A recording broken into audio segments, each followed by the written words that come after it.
বলেন তাহলে আমার এখানে বলার কিছু নাই। আমাদের কাছে তথ্য কারা দেয়? আমি তো বললাম, আপনি আমাকে প্রশ্ন করতেছেন কোন ডিস্ট্রিক্টে হয়নি, আপনি আমাকে সেই ডিস্ট্রিক্টের নামটা বলেন। রংপুর, সম্প্রতি হয়েছে এরকম দুইটা। সম্প্রতি বলতে কোথায় বলছেন? কোন ডিস্ট্রিক্টে মুসলিমের উপরে হয় নাই? শেখ হাসিনা প্রেসিডেন্ট ছিল, প্রধানমন্ত্রী ছিল, উনি কি মুসলিম না হিন্দু?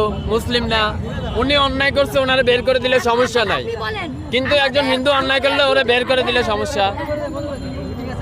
আপনাদের সাইনবোর্ডটাই আগে হচ্ছে, সাইনবোর্ডটা পাল্টান। সাইনবোর্ডের মধ্যে লেখা আছে হিন্দু বৌদ্ধ খ্রিস্টান ঐক্য পরিষদ। কেন রে ভাই, আমরা কি দোষ করলাম? আমরা তোমাদের ভাই না? আমরা তোমাদের ভাই না?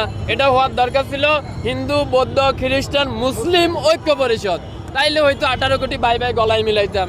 আপনি আমার সাইনবোর্ডের মধ্যেই মাইনাস করে দিলেন, আবার আয়া এখানে বলতেছেন সংখ্যালঘু। এখন তো সংখ্যালঘু তিনজন একসাথে হইয়া, আপনি তিনটে ধর্ম একসাথে হইয়া আপনি আমাকে মাইনাস করে দিলেন, মুসলিম মাইনাস করে দিলেন।